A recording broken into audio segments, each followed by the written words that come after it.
음력 8월 15일은 추석입니다. 이 추석은 한자어인데 가을 추자, 저녁 석자, 가을이 저녁처럼 저물어 간다라는 것입니다. 절기를 볼 때 가을이 점점 저물어 가면서 한 해 동안 수고한 곡식과 과일, 풍성한 이제 벼들을 바라보면서 이 농부들은 그냥 바람만 보아도 그냥 흐뭇한 배가 부르는 그런 복된 절기 계절인 것입니다. 과거 농경 사이에서 여자들은 이제 모내기가 끝나고 가을 추수를 하기까지의 그 기간이 사실은 덥고 특별한 그런 일들이 없었어요. 그래서 7, 8월 두 달 동안 뭘 했냐면은 그 길쌈을 했어요. 요즘 사람들은 길쌈이 뭔지 모르겠는데 그 삼배나 모시 이제 이걸 이제 만드는 그 시기가 그 여름 시기였습니다. 그래서 이제 서로 많이 길쌈을 하기 위해서 이제 동네에서 이렇게 이제 그 편을 나눠 가지고 그래서 진 편은 이긴 편에게 술과 떡과 음식을 제공하면서 그러면서 이제 수고했던 모든 수고를 서로 위로하면서 격려하면서 이제 마을 축제를 하는 바로 그런 문화 행사가 점점 이렇게 발전되어져서 이 추석의 이런 문화로 바뀌었다라는 것입니다. 그래서 이 길쌈 전통을 과거에는 두루삼, 그 다음에 두레 이런 말을 썼습니다. 그래서 지금도 두레 마을, 심지어 두레 교회도 있습니다만은 그래서 이것이 우리 민족의 아주 이렇게 고유의 좋은 그런 전통의 한 문화였습니다. 안타까운 것은 오늘날 추석 문화는 종교 의식에 가깝습니다. 그래서 TV라든지 신문이라든지 인터넷에서 보면은 명절에 대한 보도를 할 때 꼭 이게 제사를 소개합니다. 그래서 제사상을 차리는데 비용은 얼마 드는 것이며 그 다음에 제사는 어떻게 지내는 것인지 인터넷에 들어가면은 어디에 고기를 넣고 어디에 넣고 이렇게 쭉 이런 것들을 소개하고 있습니다. 그러면서 제사에 참여하지 않는 사람은 마치 불효자식인 것처럼 그래서 이 사회 분위기가 이 제사에 참여해야만이 조상에게 효를 하는 것처럼 이렇게 가르치고 있습니다. 그래서 조상에게 어떻게든지 감사를 이렇게 잘하기 위해서 그래서 추석의 이 제사상은 햅쌀을 통해서 밥을 짓고 또 햅쌀을 통해서 또 떡을 만들고 술을 만들고 그래서 감, 대추, 사과 이런 것들을 이제 차려서 조상신에게 감사를 드리는 그래서 조상님이 잘 돌봐주셔서 이렇게 풍성한 이 가을 추수를 할 수 있도록 이렇게 복을 주신 것 감사합니다 라는 것이 바로 추석의 이 제사의 그 문화의 그런 유래인 것입니다. 추석은 참 좋은 명절입니다. 그러나 기독교인들은 이 제사의 문화를 우리가 수용할 수 없고 그리고 이 제사의 문화에 우리가 참여할 수가 없습니다. 특히 믿지 않는 그런 짱믿음의 가정의 며느리라든지 아니면은 그런 자녀들 같은 경우는 추석이 즐거움이 되는데 사실은 고통이 되는 것입니다. 왜 그런가? 추석만 늦으면은 그야말로 머리가 아프고 이렇게 이 스트레스를 받게 되지는. 그래서 가정 불화가 가장 많이 일어날 때가 이 추석 명절이다. 그래서 이혼 사유의 그 계절을 보면은 추석이 즉 명절이 지난 다음에 가장 이혼 사유가 많다. 이게 무엇인가? 명절 증후군이다라는 것입니다. 그렇다면은 우리 그리스도인들은 이 명절을 어떻게 보내야 될까? 추석을 어떻게 보내는 것이 지혜롭게 믿음으로 보내는 것일까? 첫째, 우리가 이 문화를 이해해야 문화. 문화라는 말은 컬처, 이것은 경작하다, 재배하다라는 그런 뜻이 있습니다. 창세기 1장 28절 말씀 보면은 하나님이 그들에게 복을 주며 하나님이 그들에게 이르시되 생육하고 번성하여 땅에 충만하라 땅을 정복하라 바다의 물고기와 하늘의 새와 땅에 움직이는 모든 생물을 다스리라 하시니라. 여기서 자연을 정복하고 다스리는 것 이것이 무엇인가? 문화적인 사명이에요. 문화에 반대되는 말이 무엇인가? 내처. 이것은 경작되지 않는 자연의 그 상태, 그러니까 자연 그대로를 보존하는 거, 이게 문화에 반대되는 말이다라는 것입니다. 여러분, 자연은 좋지만은 정말 자연 그대로 있는 것이 다 좋은 것일까? 만약에 그대로 있는 것이 좋은 것이라면은 여러분, 저수지 만들면 안 되잖아요. 댐 만들면 안 되잖아요. 그죠? 그리고 고속도로 뭐 만들면 안 되고. 여러분 기억하실지 모르겠지만은 2003년 그 환경단체와 이렇게 그 여자 스님이 이 KTX 공사를 하면서 이제 터널을 뚫어야 되는데, 이 터널을 뚫게 되면 거기 사는 도롱뇽이 서식을 못한다. 이렇게 해가지고 이 도롱뇽을 지켜야 된다 해가지고 한 6개월 동안 텐트를 치고 그야말로 이 시위를 했습니다. 사실 그때 이 공사가 중단됨을 통해서 입었던 그 피해는 뭐 수백억의 그런 피해를 입었습니다. 그래서 지금은 그 터널이 이제 개통이 되어서 우리가 뭐 서울 갈 때 그 터널을 이제 통과하게 되는 것이고, 그리고 정말 도롱뇽이 없어졌을까? 가보니까 오히려 도롱뇽이 더 많이 개체수가 늘어났다라고 얘기합니다. 이 문화는 그 지역, 그 민족에 대한 고유의 정신운동이에요. 그래서 어떤 종교라든지 또 문학이라든지 예술이라든지 도덕이라든지 간섭이라든지, 그래서 그 지역의 정신적 영향을 끼치는 그런 정신적 운동이 바로 이 문화인데, 그래서 이 문화에 대한 규제와 탄압이 강하면 강할수록 그 사회는 전체주의, 독재 국가라는 거예요. 그래서 이 문화를 통제를 많이 하는 국가가 어딘가? 공산주의 국가이고 사회주의 국가, 경찰 국가예요. 독재 국가가 아니라도 체제 유지를 위해서 문화 검열을 참 많이 하는 그런 나라들이 많이 있습니다. 특히 이슬람 국가 같은 경우에는 온 국민을 이슬람 문화라는 그 이름으로서 통제를 해버립니다. 그래서 음식도 음식 문화 할랄 식품만 먹어야 된다. 우리나라도 지금 할랄 식품이 참 많이 지금 들어와 있거든요. 의복도 여성은 부르카를 이렇게 써야 되는 것이고, 남성은 그 무슬림의 그 국민복이 있습니다. 그 여자들 원피스처럼 생겼는데 뭐 그런 것을 입어야 되는 것이고, 뭐 예술 문화도 대중가요는 못 부르는 것이요. 그리고 종교도 개종을 못하게 만드는 것이고, 철저하게 그 무슬림 문화라는 그 문화를 통해서 온 국민을 통제를 해버려요. 여러분, 북한은요 거대한 김일성 교미다. 식사할 때 어버이 수령님께 감사하고, 결혼을 해도 주체탑 이렇게 이 김일성 동사업에 가서 이제 행복하게 잘 살도록 복을 빌고, 그래서 뭐 한도 이렇게 드리고, 만약에 김일성 그 사진이 찢어진다든지 또 뭐 이렇게 뭐 발로 밟힌다든지 그렇게 하면은 무기징역이라든지 사형을 시키는 거예요. 한때 우리나라 그 아시안 게임을 할 때 그때 그 김정은이 그 사진이 현수막에 있었어. 근데 그때가 공교롭게 비가 왔어. 우리 이렇게 수령님의 이 얼굴이 비에 맞고 있다고. 그래서 비에 맞도록 이렇게 방치했다고. 그 울면서 이 기쁨조들이 내려가지고 그걸 접어가지고 가슴으로 그 물기를 닦아가지고 쇼를 한 적이 있습니다. 우리나라는요 유교 문화가 아주 뿌리를 깊게 내렸어요. 유교 문화의 특징이 뭔가 하면은 권위의식, 그리고 어떤 명분, 의리, 또 윗사람에 대한 복종, 효. 그래서 이 유교 문화이다 보니까 윗사람이 시키면은 그대로 해야 되는 거예요. 그래서 대화와 타협이 사실 없어요. 그래서 이제 이런 부분들을 개선하기 위해서 많이 노력을 합니다만은, 그래서 이게 무조건적으로 이게 순종해야 되는 이제 이런 문화가 사실은 유교의 문화의 그런 영향이다라는 것입니다. 자, 그렇다면은 문화에 대해서 우리가 어떻게 반응을 해야 될까? 선교사님들이 타 문화권에서 사역할 때 가장 큰 고민이 무엇일까? 그것은 나는 좋은데 상대방이 싫어하는 거, 상대방은 좋아하는데 나는 싫어하는 거. 이게 뭔가 문화 상대주의다라는 것입니다.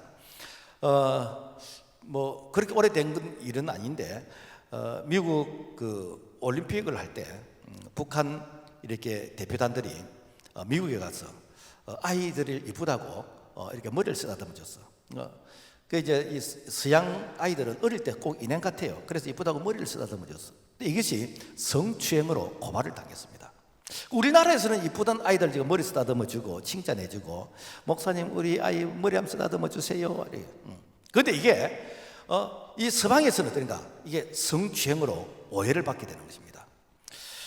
문제는 이 시간 목사님이 똑같은 설교를 이렇게 성도들이 앉아있는 자리에 이 말씀을 전하는데, 어떤 분들은 설교를 들을 때 은혜 받다 그러고 정말 이렇게 감사하고 또 믿음이 자라는 가면은, 어떤 사람은 이 설교를 통해서 그야말로 어떤 이 시험이 들게 되는, 그러면서 마음에 어떤 그 장벽이 쌓이는 이런 경우도 있습니다. 그건 왜 그런가? 이것은 그 사람이 성장한 환경과 그리고 배경 그리고 가정이라는 그런 독특한 문화가 있어요. 그러니까 그 문화가 나라는 사람을 딱 만들어 놨어. 그러니까 내게 맞는 것은 수용이 되는 것이고 내게 맞지 않는 것은 수용이 안 되는. 그래서 신앙의 첫 세대는요, 문화의 충격이 아주 강합니다. 여러분 생각해 보세요. 신앙생활을 3대, 2대 이렇게 했던 사람은 그 가정 자체가 기독교 문화예요. 복음의 문화예요. 그러니까 아예 그런 부분에 대해서 이렇게 젖어 있기 때문에 전혀 그 반응이 없어. 그런데 신앙의 첫 세대가 되는 모든 것들이 이게 맞나? 이게 틀리나? 이게 해도 되나? 그러면서 내 자신에게 이 문화적인 그 장벽을 통해서 사실은 갈등을 맺게 되는 것입니다. 마치 농부가 이 씨앗을 뿌리는데 어떤 밭이냐에 따라서 이 씨앗이 소멸되기도 하고, 그리고 씨앗이 풍성한 열매를 맺게 됩니다. 그래서 우리가 마태복음 13장에 보면은 그 씨 뿌리는 비유가 있잖아요. 그래서 그 씨앗이 길밭에도 떨어지고 돌밭에도 떨어지고 가시밭에도 떨어지고 좋은 땅 옥토밭에 떨어지는데, 그런데 똑같은 씨앗을 뿌린데도 불구하고 이 좋은 땅 옥토의 땅은 30배, 60배, 100배로 열매를 맺게 되거든요. 무엇인가? 오늘 우리 마음에 이 밭이라는 이 밭이 있는데, 이 밭이 그 사람의 개인의 어떤 이념 또 사상, 그 문화라는 것을 통해서 나라는 사람의 프레임, 틀이 만들어지는 것이요. 그러니까 이 문화를 우리가 어떻게 복음으로써 극복할 것인가 라는 것이 오늘 우리의 신앙이 성장하고 오늘 우리의 신앙이 이렇게 참 자라가는 일에 바로 결정적인 그런 영향을 줄 수 있다라는 것입니다. 오늘 우리가 읽었던 성경의 이 본문을 통해서 우리가 성경의 문화를 살펴보면은 바울이 데살로니가에서 복음을 전했습니다. 그래서 많은 사람들이 복음을 믿었지만은 그러나 핍박이 아주 강했어요. 왜 핍박이 강했는가? 이 예루살렘이 이스라엘이 이렇게 망하면서 그때의 이 디아스포라로 유대인들이 흩어지기 시작했어요. 그래서 막 흩어져서 이 데살로니가라는 그 지역에 이 유대인들이 이제 흩어져서 살고 있는데, 그런데 바울이 복음을 전하는 거 보니까 아니 천하를 어지럽히는 그런 이상한 교리를 전하는 거예요. 그리고 가이사 황제에게 충성이 되는데 이렇게 예수가 이렇게 왕이라고 그러고 그래서 이 주민들을 이렇게 선동하는 것처럼 보이는 거예요. 왜 그런가? 유대교의 관점에서 보니까 그렇게 보이더라고요. 이렇게 해가지고 그 데살로니가 지역에서는 복음을 전하지 못하고 그야말로 쫓겨나게 되었어요. 그래서 어떻게 하는가? 베레아로 갔습니다. 베레아. 데살로니가에서 베레아까지 거리는 한 80km 정도 되어지는데 뭐 여기서 한 뭐 진주쯤 되겠습니까? 여튼 그 정도 되어지는데, 그래서 이 바울이 해당에 들어가서 복음을 전합니다. 그런데 이 베레아 지역에 여기도 이방인 지역이지만은 당시에 이 헬라인 상류층에 이런 사람들이 이 복음을 너무 쉽게 받아들인 거예요. 그리고는 복음을 받아들인 것으로 끝나지 않고 이 복음이 진짜로 그러한지 그들이 또 연구를 하는 거예요. 연구로. 그러면은 왜 데살로니 지역에서는 안 됐는데 왜 베레아 지역에서는 복음을 받아들이는가? 그 이유가 무엇인가? 데살로니 지역에는 그들의 유대교라는 그 고정관념의 그 틀이 있어. 그 틀에서 맞다 틀다 전부 다 재단을 다 해버려. 근데 이 베레아 지역은, 여기는 소위 말해서 지적인 문화가 있어요. 지적인 문화. 그래서 신학문에 대해서 우리가 배우자.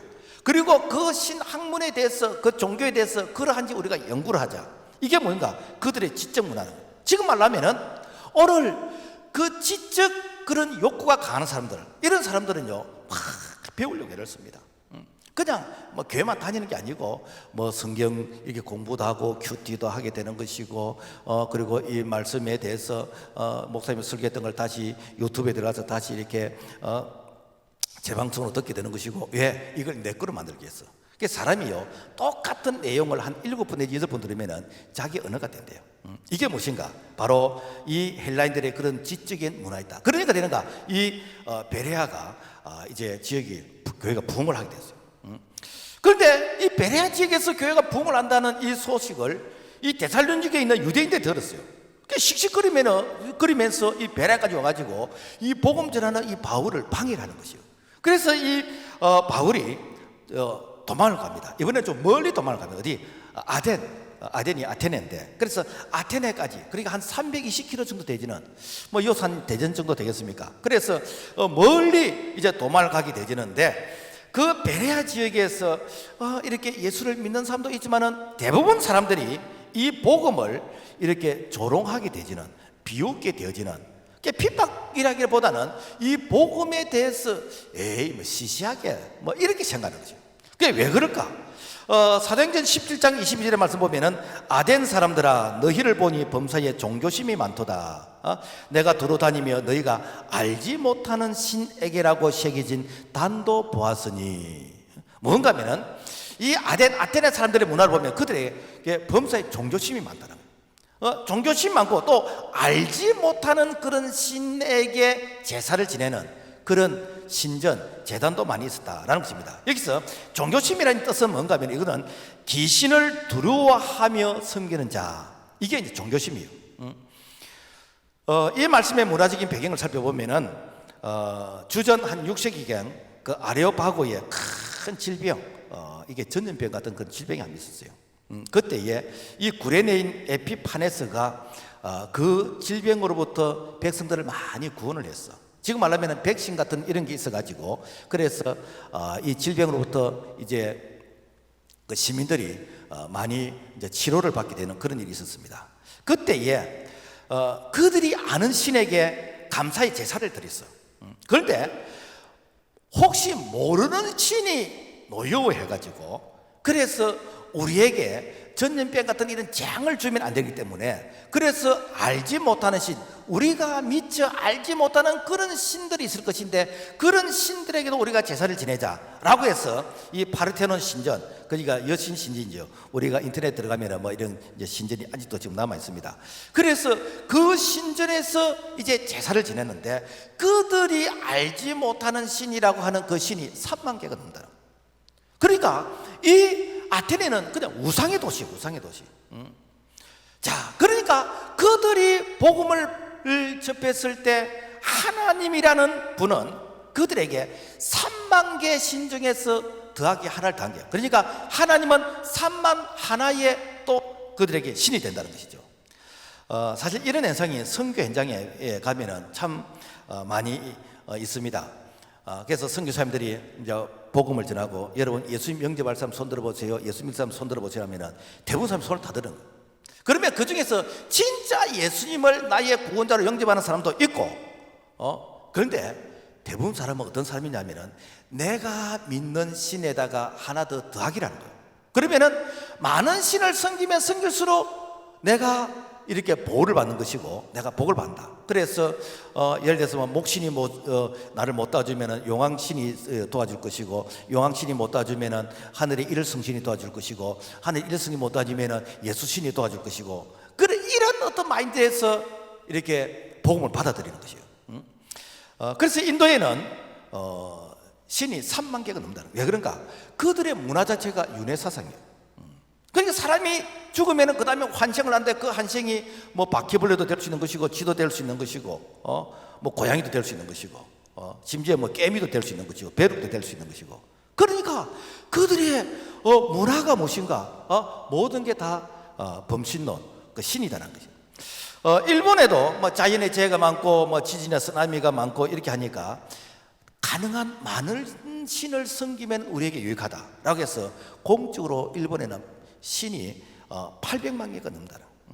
여러분요, 우리나라도 예외는 아닙니다.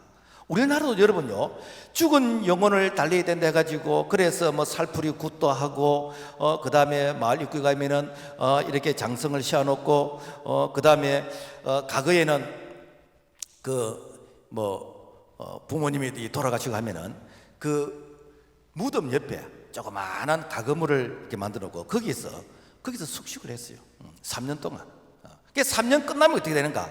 이제 기제사를 해가지고 부모 제사, 조부모 제사, 정조부, 고조부 해가지고 4대 제사를 그야말로 기제사를 쓰게 들어요. 지금도 그렇게 하는 사람이 있을 겁니다.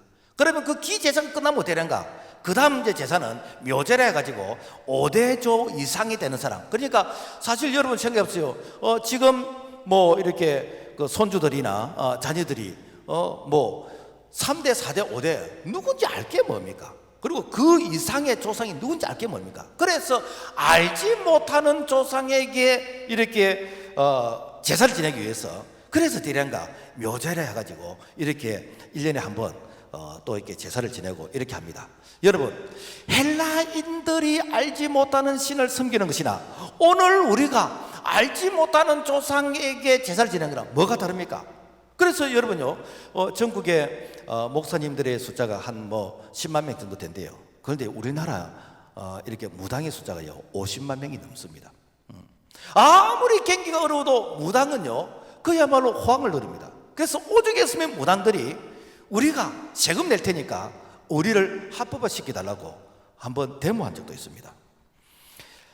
이 사실에 대해서 고린도서 10장 20절 말씀은 대저 이방인의 제사하는 것은 귀신에게 하는 것이요 하나님께 제사하는 것이 아니니 나는 너희가 귀신과 교제하는 자 되기를 원하지 아니하노라. 그래서 소위 말해서 뭐 기제사며 모죄며 이렇게 드리는 제사가 전부 다 무엇인가? 이게 귀신에게 하는 거죠. 왜 그런가? 사람이 죽으면요 그 영혼이 뭐 공중에 떠돌아다니다가 제삿날 오고 그러질 않습니다. 바로 천과 지옥으로 나눠져 버려요. 여러분, 이런 곳에서 복음을 전한다고 할 때 그 복음이 싹이 나겠습니까? 그 복음이 이렇게 뿌리를 내리겠습니까? 그래서 복음은 사실 문화와의 영적인 전쟁인 것입니다. 특히 예수 1세대, 내가 우리 가문에 처음 예수를 믿는다 이런 사람들은요 남들보다 2배, 3배 이상 기도하고, 그리고 참 이렇게 성령 충만하고 이 은혜 충만해야 됩니다. 왜 그런가? 사실은 그 예수 3대, 2대 믿는 사람들은 그 집안에 이 세상의 문화가 다 정리가 다 돼버렸어. 세상의 문화가 다 청소가 다 돼버렸어. 그래서 그냥 뭐 추석이 돼도 그냥 자연스럽고 명절 돼도 그냥 자연스럽고 뭐 그 문화 자체가 기독교 복음만 문화니까. 그런데 1세대 내가 처음 예수 믿는 사람 같은 경우에는 사실상 기독교 문화가 아니잖아. 복음의 문화가 아니잖아요. 그래서 아마 이제 예배 마치고 나면은 뭐 이제 뭐 젊게 고향 가는 사람도 있을 것이고, 아니면은 시댁이나 가서 찌짐 굽기 위해서 또 빨리 가야 되는 사람, 뭐 이렇게 제사상 차리는데 내가 이렇게 제사 음식에 동참해야 되느냐 말해야 되느냐 막 갈등을 겪으면서 몸이 천근만근 되어지는. 그래서 여러분요, 며느리는 명절을 좋아 안 합니다. 아들들만 좋아하지. 아들은 명절 때 뭐 합니까?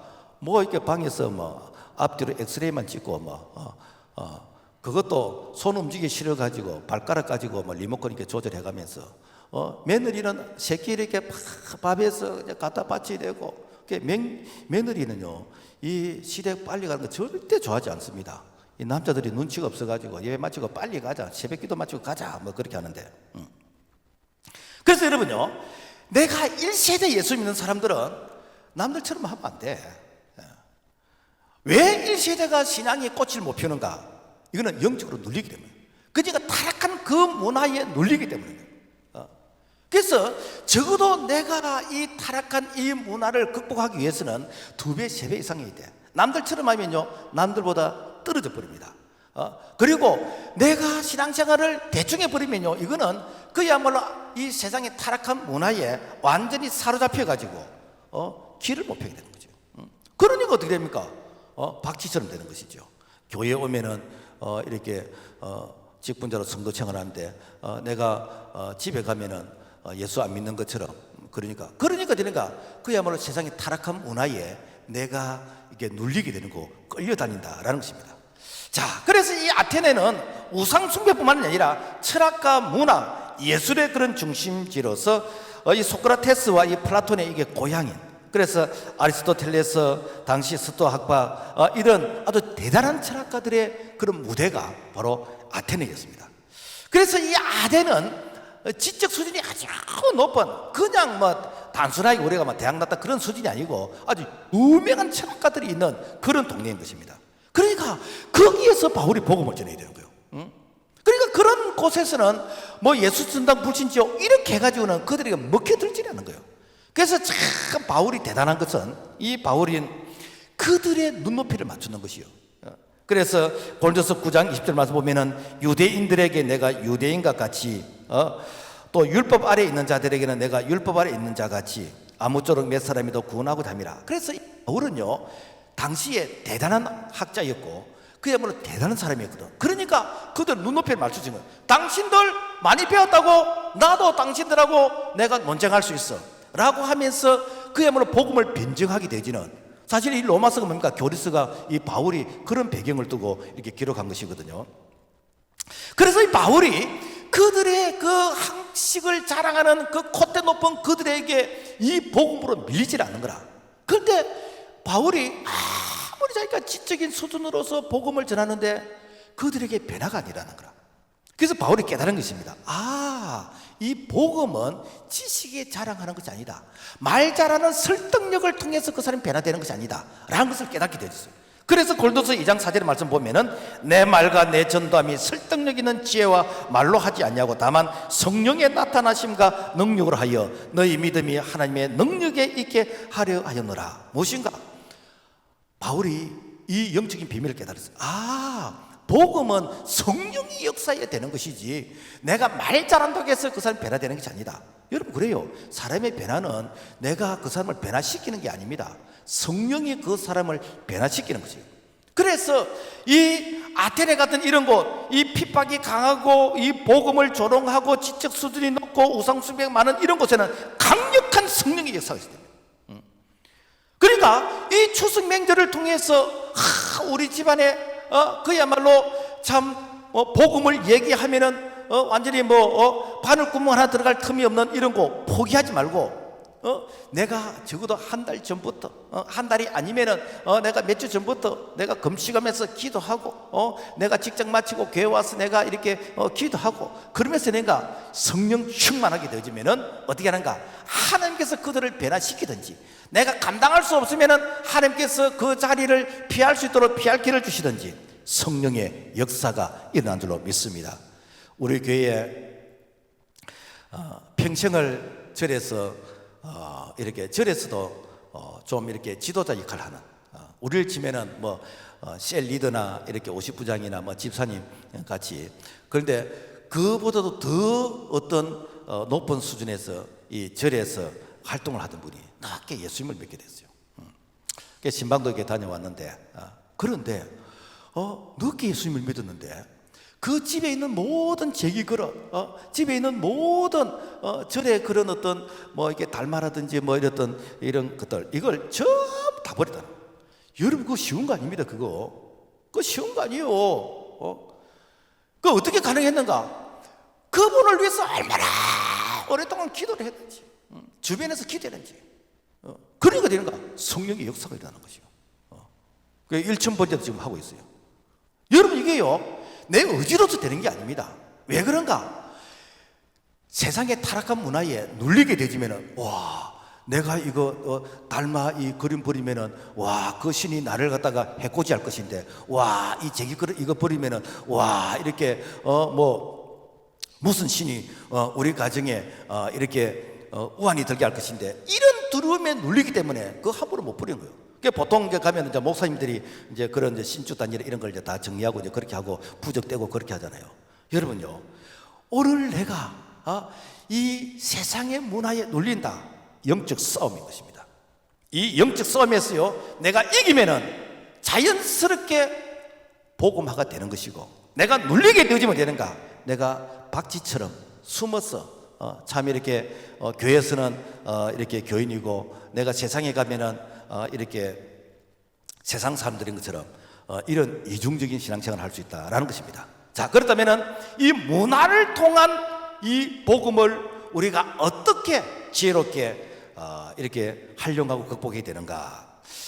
자, 좀 어려운 말인데 이 문화 순응설이라는 게 있습니다. 이거는 뭔가 하면은 선교지의 그 토착 문화를 내가 이해하고 수용하는 것입니다. 그러니까 그 나라 그 지역의 문화를 다 인정해주고 내가 거기에 따라가는 것입니다. 이제 대표적인 경우가 이제 천주교거든요. 이 천주교는 로마 교황청에서 그 나라 문화를 다 수용해라, 다 인정해라. 그래서 천주교에서는요, 여러분 다 제사 지내잖아요. 왜? 죽은 조상에게 효를 한다 이런 마음으로, 죽은 이렇게 부모님께 효를 한다는 그런 마음으로, 그러니까 뭐 자기 입장에서 해석을 하는 것이죠. 그리고 뭐 같이 이렇게 술 한 잔씩 하고, 그리고 뭐 담배도 같이 나누고, 그래서 명절 되면은 이 신부님은요, 이 술 선물을 많이 받는데요. 술하고 담배 이렇게 선물을 많이 받는데요. 자, 뿐만 아니라 일제 그 강점기 때에 그 신사 참배 문제로 개신교에 이게 목사님들이 참 많이 순교를 했습니다. 뭐 주기철 목사님이라든지 뭐 당시 한산도 목사님들이 이렇게 감옥에 갇히게 되는 것이고 뭐 참 많이 이렇게 그 어려움을 당했는데, 그런데 천주교는요 핍박을 안 받았습니다. 왜? 다 인정을 해버렸다. 다 수용을 해버렸다. 다 수용. 그래서 불교와 가장 가까운 종교가 천주교입니다. 왜? 석가탄일을 대지면은 이렇게 신부님이 절에 가서 이렇게 축사도 하고 시주도 하고, 또 성찬들 대지면은 또 조계사 이렇게 스님이 오셔서 또 이렇게 성당에서 이렇게 미사에 이렇게 참여하게 되어지고, 심지어는 수녀들이 절간에 가서 불교 문화를 체험한다 해가지고 그 불교 문화 그 수행을 이렇게 체험하는 이런 것을 이렇게 자랑스럽게 생각하는, 우리를 치면은 신학교에서 신학생들이 이제 그 학기 초가 되면 이제 부흥회를 합니다. 이런 것을 그들은 절에 가서 한다라는 것입니다. 자, 여기서 우리는 수용할 수 없는 세상 문화는 단호히 거절해야 됩니다. 다니엘서 1장 8절, 다니엘은 뜻을 정하여 왕의 음식과 그가 마시는 포도주로 자기를 더럽히지 아니하리라 하고 자기를 더럽히지 아니하도록 한간에 구하니, 다니엘은 뜻을 정해서 이 복음과 배치되는 것은 내가 절대로 하지 않겠다 라고 아주 단호하게 이 다니엘은 이 부분에서 타협을 하지 않았습니다. 반면에 수용한 문화가 있습니다. 바울이 이방인들에게 복음을 전하는데, 그런데 할례를 이방인들에게 해야 되느냐 말아야 되느냐, 그러니까 이 바리새인들 중에서 이방인들에게 할례하면 안 된다, 아니다 할례를 해야 된다, 이런 문제가 옥신각신하게 됐어. 그래서 사도행전 15장에 보면은 바리새파 중에 어떤 믿는 사람들이 있나 말이되 이방인에게 할례를 행하고 사도와 장로들이 이 일을 언언하러 모여 성령과 우리는 이 욕이란 것들 외에는 아무 짐도 너에게 지우지 아니하는 것이 온 줄 아노라. 무슨 얘기인가 하면은 그 이방인들에게 할례를 주어야 된다, 아니다 할례를 하면 안 된다, 이거 가지고 막 갈등이 생각한다. 그래서 어떻게 되는가, 예루살렘 총회가 모였어. 자, 이런 것들은 하면 안 되는데 그 이방인들에게 할례 안 해도 된다 라고 결정을 내렸습니다. 그러면서 유대인들은 할례를 해야 된다 라고 이렇게 이 마무리했어요. 지금 말은 뭔가 하면은, 여러분 우리가 교회에서 세례식을 해야 구원받습니까? 아닙니다. 세례식 안 해도요 구원받습니다. 그러면은 왜 우리가 세례식을 합니까? 그거는 나는 이제 예수 믿고 구원받은 사람입니다. 나는 소원과 빛의 교인입니다. 여러분, 나는 예수 믿는다는 것을 여러분 공회 앞에서 내가 이렇게 고백을 했습니다. 나는 이방인이 아닙니다 라고 하면서 소위 말해서 라이센스를 받은 거죠. 그러니까 라이센스를 받은 사람하고 안 받은 사람하고 이게 사실은 이 그 본인의 어떤 긍지와 자부심에 대해서는 엄청나게 차이 납니다. 그래서 세례 안 받으면은 저 사람이 교인인지 아닌지 잘 모르는 거라. 그러면은 모르는 곳에는 적당하게 한잔하고 또 아는 곳에 가서는 또 교인 행세하고 이렇게 할 수 있거든요. 그래서 할례를 해야 되냐 말아야 되냐, 여러분 세례를 안 받아도 구원은 받습니다. 그러나 세례를 받아야 교회 관리 속에서, 조직 속에서 그 사람이 체계적인 신앙생활을 할 수 있다라는 것입니다. 그 다음에 문화 소유술이라는 게 있습니다. 이거는 마귀에게 빼앗겼던 이방의 문화와 풍습을 하나님의 백성들이 다시 기독교 문화로 바꾸는 거예요.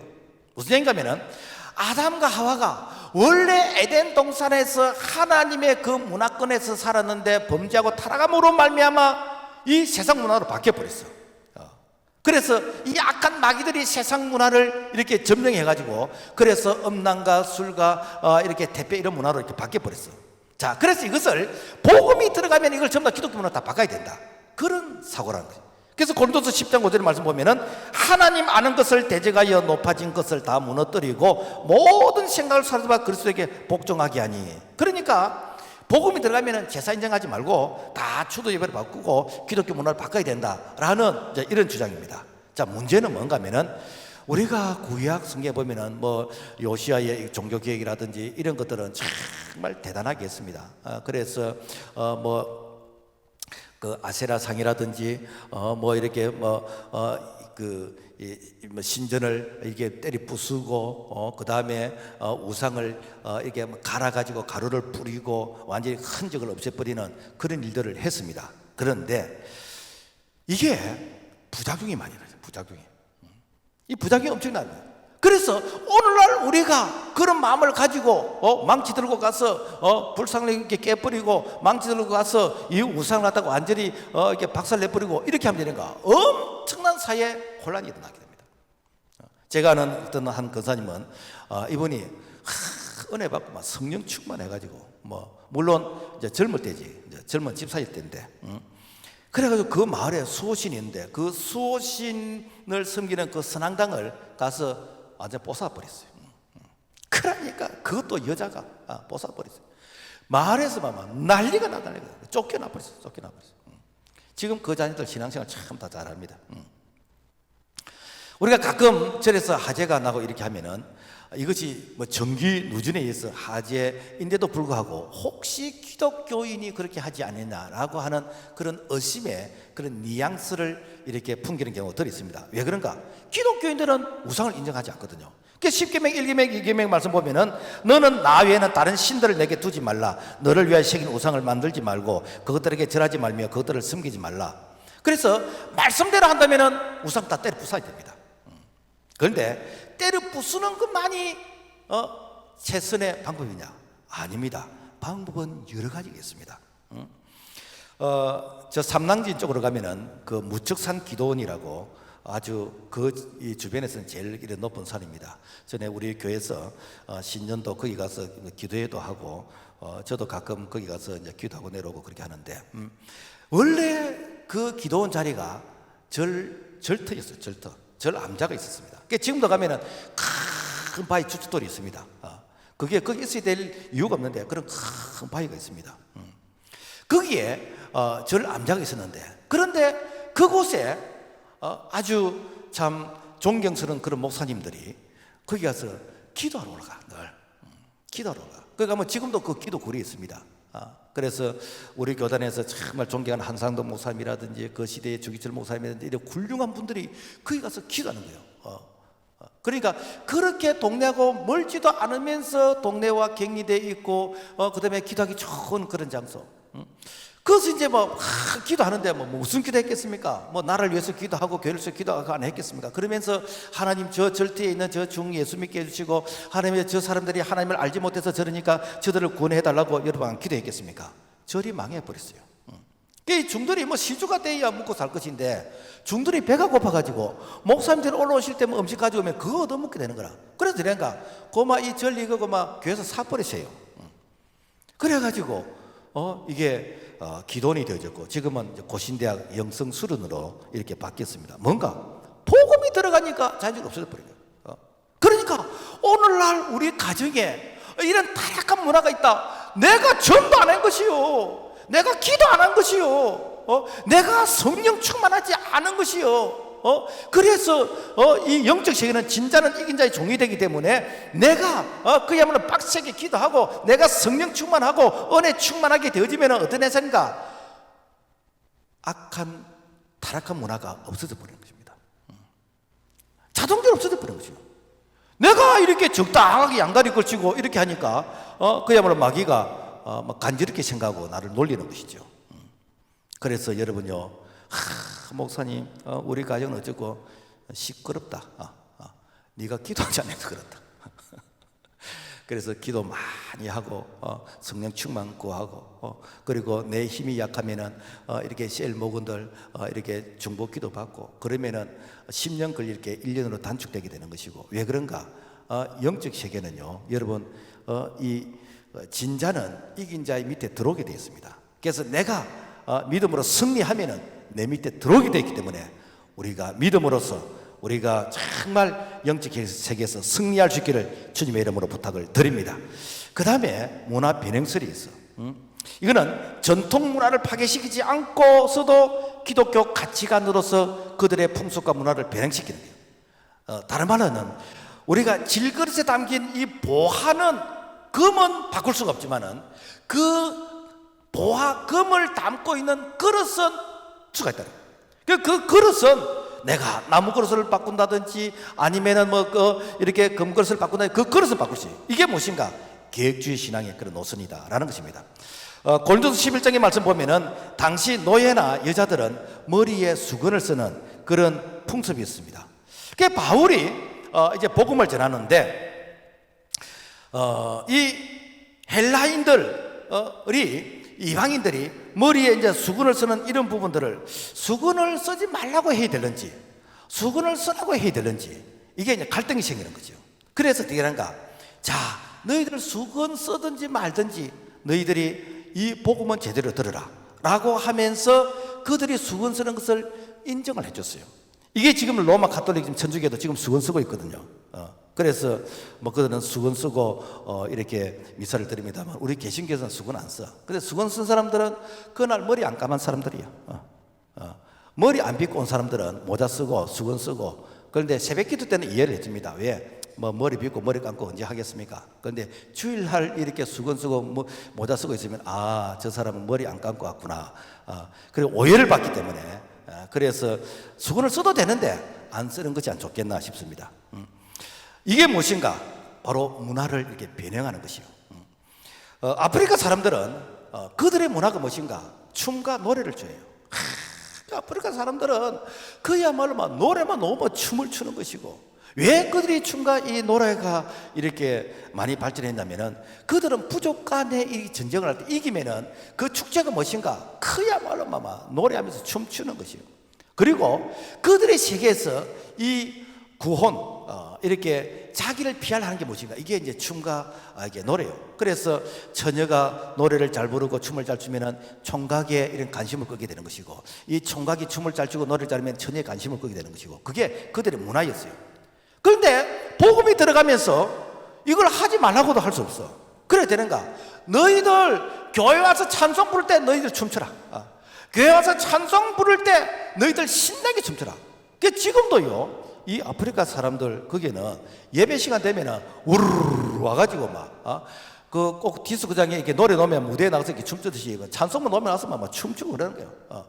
그러니까 그들은 이게 신나고 즐거운 것이라. 그 예배가 1시간 아니고 보통 기본이 3시간, 4시간입니다. 왜? 신나게 춤추면서 스트레스 다 풀고 다 하는 것이에요. 제가 미국의 크리스탈 처치에 가니까 그 남미 사람들이 교회를 빌려가지고 예배를 드리더라고요. 그런데 그분들도 참 이렇게 춤추는 걸 좋아하고 찬양하는 걸 좋아하고 열정적으로. 그래서 보통 그분들은 예배를 드리면 기본이 짧게 하면 2시간, 보통 한 3시간 정도 예배를 드리는데, 그런데 찬양만 놓으면 그 자리에 서고 앞으로 놓고 막 춤추면서 몸으로서 이렇게 찬양하는 거예요. 그러니까 또 기도할 때 되는가? 의자에 앉질 않아요. 의자에서 탁 옆으로 가지고 딱 바닥에서 무릎을 꿇고. 전에 우리 온누리교회에서 찬양가 경배할 때 그때 기도할 때요, 내가 어제 앉아가지고 자빠마 이렇게 졸면서 이렇게 기도하는 게 아니고 탁 이렇게 바닥에서 무릎을 꿇고, 사실은 그런 게 참 좋은 그런 자세입니다. 그러니까 남미 사람들은 그렇게 하더라니까. 그러니까 그들의 그 문화를 이렇게 복음으로 이렇게 접목시켜요. 그러니까 예배가 살아있는 것이요. 예배가 살아있는 거예요. 그러니까 우리는 이제 이런 문화가 이거 목사님 여기 어디 나이트클럽입니까? 어디 이게 여기 뭡니까? 이렇게 생각할 수 있어요. 그러니까 처음에 우리 교회가 성전을 건축하고, 여러분 저게 뭔지 압니까? 저게요 무빙 라이트입니다. 저게 큰 콘서트장에서 이렇게 무지개색처럼 이렇게 빛이 번쩍번쩍번쩍하면서 이게 도는 것이요.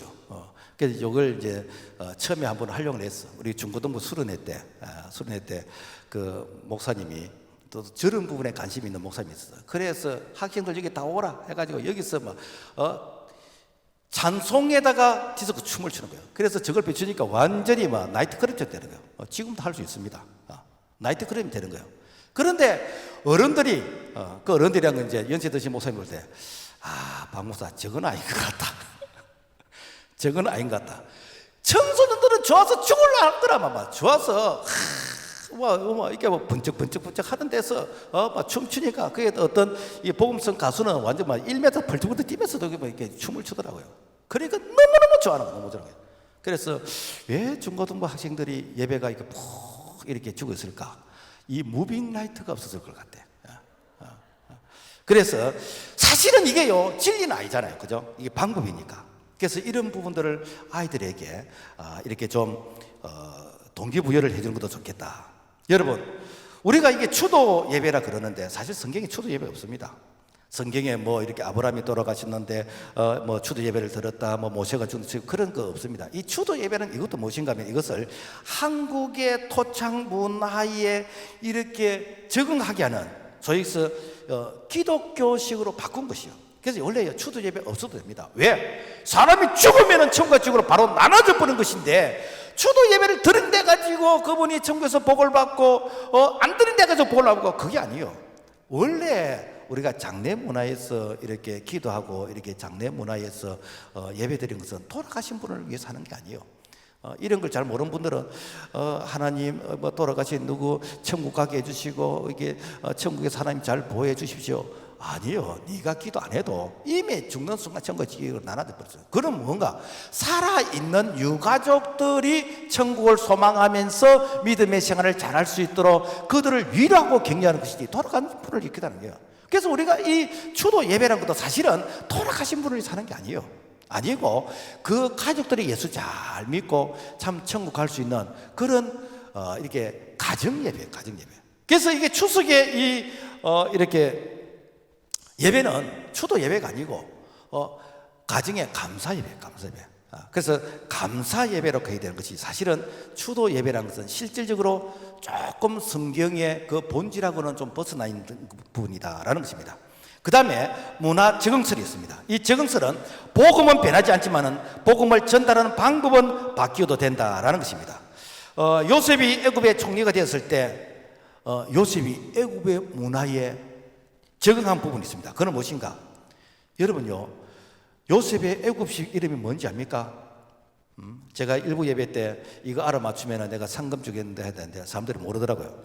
창세기 41장 45절의 말씀 보면은 그가 요셉의 이름을 사브닷 바네아라 하고, 이 말은 하나님이 말씀하시고 그분은 살아계시다라는 그런 뜻이에요. 그러니까 쉬운 말하면은 창시 계명을 한 것이요. 그 애굽의 문화로서 이름을 바꾼 것이요. 그렇지만 요셉이 그 애굽의 타락한 그들의 이 잡신을 섬기는 데 동참했냐? 그러진 않았습니다. 그래서 이 바로 왕이 요셉을 향해서 이렇게 인정을 합니다. 바로가 그 신하들에게 이르되 이와 같이 하나님의 영에 감동된 사람을 우리가 어찌 찾을 수 있으리요? 왜? 이 요셉은요 철저하게 하나님을 섬기는, 하나님을 믿는 자기의 정체성을 절대로 바꾸지 않았다는 거예요. 이것이 바로 그 문화에 적응하면서 복음을 지켰다라는 것입니다. 우리가 다니엘도 마찬가지. 다니엘, 이 당시 바벨론이 이 유다 나라를 이렇게 정복하고 그리고 이 유다 나라에 좀 똑똑한 이런 청년들을 이렇게 데리고 가지고 전략적으로 그들을 교육시켜서 그들을 이제 관리로 쓰기 위해서 이렇게 그 교육과 훈련을 시킵니다.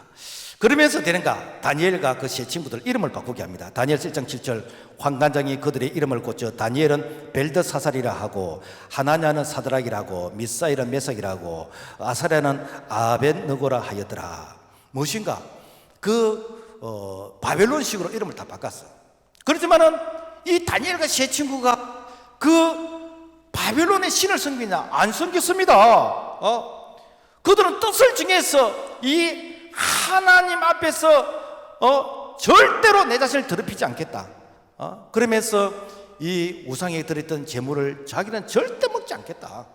그리고 느부갓네살 왕이 그 신상에 절하고 할 때 왕이시여 우리는 그리 할 필요가 없습니다. 사실은 하나님께서 우리를 도와주실 것이고 그리 아니한다 할지라도 우리는 절하지 않겠습니다 라고 하면서 사자굴 속에 들어가고 풀무불 속에 들어간다 할지라도 우리는 절대로 우리는 왕이 섬기는 그 우상을 섬기지 않겠습니다 라고 하면서 신앙의 정조를 지킨 자가 누군가? 바로 다니엘이가 시집을. 무슨 말인가 하면은 이름 바꿔도 된다. 내 마음은 안 바뀌었어. 내 신앙은 안 바뀌었어. 내 믿음은 안 바뀌었어. 그래서 나는 절대로 나는 세상 타락한 문화와 내가 타협하지 않을 것이고 어떤 불리기 딸지라도 나는 거기에 내가 굴복하지 않겠다라는 것이 무엇인가? 바로 다니엘의 믿음이었다라는 것입니다. 말씀을 맺겠습니다. 기독교는 하나님께서 인간의 몸을 입고 인카네이션, 성육신하신 사건인 것입니다. 그래서 하나님이 육신의 몸을 입고 이 땅에 오셨는데 세상 문화에 오셨어요. 그 세상 문화가 타락한 문화인 것입니다. 그래서 그 타락한 문화 가운데서 세상과 타협하고 세상에 젖어드는 것이 아니라 그 세상을 기독교 문화로 하나님의 나라로 바꾸는 것, 이것이 복음이었어요. 마치 이렇게 오리가 물속에서 헤엄을 치고 있는데 물에 안 빠지는 거예요. 왜? 오리 자체에게 이 기름이 있어요. 오늘 우리가 세상 속에 살면서 이 세상에 침몰되지 않고 이 세상에서 내가 타락하고 변질되지 않는 것은 성령의 기름 부은 자들이 믿음을 지킬 때에 내가 세상 속에서 내가 믿음을 지키면서 그들을 변화시킬 수 있는 그런 믿음, 그런 하나님 앞에서 구별된 우리 모두가 되었어. 그래서 이 추석 명절이 그들의 그 문화에 내가 수용할 수 있는 것은 수용하되 복음은 변하면 안 된다. 그래서 여러분요, 뭐 보통 이제 추석 명절 되면은 뭐 합니까? 윷놀이도 하고 그리고 예수님 사는 고스톱 친다더라고. 그래서 이게 예수님 사면은 고스톱을 잘 못 치는데 고스톱 한번 치세요. 처음 치는 사람은 글발이 잘 오는데. 그래서 나는 교회 다니기나 나 고스톱 안 친다. 고스톱을 쳐가지고 많이 따가지고 목사님이 짜장면 한번 사주시고 이게 여러분요, 우리가 뭐 이렇게 구원이 소멸되고 그건 아니에요. 그들을 인정해 주는. 그러나 내가 절대로 나는 제사 음식에 참석하지 않겠다. 나는 절하지 않겠다. 가능하면은 제사 음식 만드는 것도 내가 참여하지 않도록. 이것이 무엇인가? 바로 오늘 우리가 복음을 지키면서 복음으로 그들을 변화시키는 이런 일에 우리 모두가 승리할 수 있기를 주님의 이름으로 부탁을 드립니다. 하나님 아버지 감사합니다. 오늘 우리에게 십자가 이 복음을 통해서 참 세상을 변화시킬 수 있는 그런 하나님 앞에서 깨어있는 이 시대의 다니엘 같은 자, 요셉 같은 자들이 될 수 있도록 도와주시옵소서. 예수 이름으로 기도합나이다. 아멘.